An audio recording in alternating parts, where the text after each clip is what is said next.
ইয়ার পদ্ধতি শুধু জামাত ইসলামের এখন না, এখানে রাজনৈতিক যতগুলো দল আছে কয়েকটা দল বাদ দিয়ে সব দলই এটা চাচ্ছে। যারা দায়িত্বে আছে এরা নির্বাচন পিছিয়ে দিতে চায়। এই দেশে নির্বাচনের যত কার্যক্রম সব অলরেডি জামাত ইসলামই আরম্ভ করেছে, অন্য কোনো দল এখনও কিন্তু এভাবে মাঠে নামে নাই। বিভিন্ন জায়গায় সত্য মিথ্যা মিলিয়ে কথা তুলছেন যে জামাত ইসলাম যারা দায়িত্বে আছে এরা নির্বাচন পিছিয়ে দিতে চায়, অথচ আপনারা দেখতে পাচ্ছেন এই দেশে নির্বাচনের যত কার্যক্রম সব অলরেডি জামাত ইসলামই আরম্ভ করেছে, অন্য কোনো দল এখনও কিন্তু এভাবে মাঠে নামে নাই। আমরা সাড়া যা পাচ্ছি, আমরা অন্যদেরকেও আহ্বান জানাবো, আসেন আপনারাও মাঠে কাজ করেন। অফিজা আলিকা ফালিয়াতানাফাসিল মোতানাফিসুন এই আয়াতকে সামনে নিয়ে আমরা প্রতিযোগিতা আরম্ভ করি ভালো কাজের।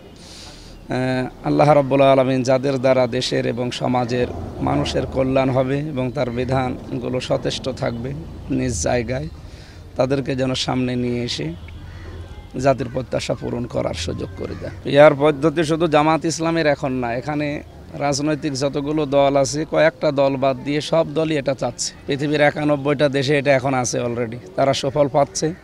আমরা আহ্বান জানিয়েছি, আশা করছি যারা দায়িত্বে আছে এ কথা মেনে নেবে ইনশাল্লাহ। জামাত ইসলামী বাংলাদেশ কুষ্টিয়া শাখা কর্তৃক আমাদের হসপিটালের জন্য রুগী বহন করার যে ট্রলি ওনারা আজকে আমাদের অনুদান হিসেবে দিয়েছেন।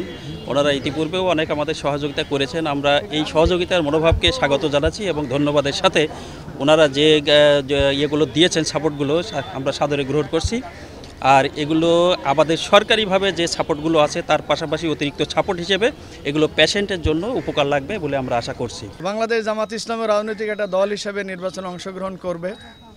আমরা মনে করি দেশের মানুষ অতীতে অনেক রাজনৈতিক দলকে ভোট দিয়ে তারা ক্ষমতায় বসিয়েছে, দেশ পরিচালনার জন্য তাদেরকে দায়িত্ব দিয়েছিল। তারা কিভাবে জাতির আশা আকাঙ্ক্ষা পূরণে কাজ করেছে, তাদের ওয়াদা প্রতিশ্রুতি তারা কতটুকু পালন করেছে মানুষ দেখেছে, জানে।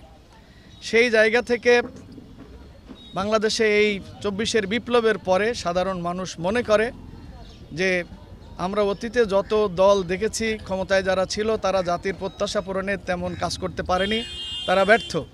সুতরাং এখন বাংলাদেশ জামাত ইসলামী একমাত্র দল আছে যারা কোনোদিন ক্ষমতায় যায়নি। তাদেরকে যদি আমরা দেই তাহলে হয়তো আমরা আশা করি ভালো কিছু পাবো।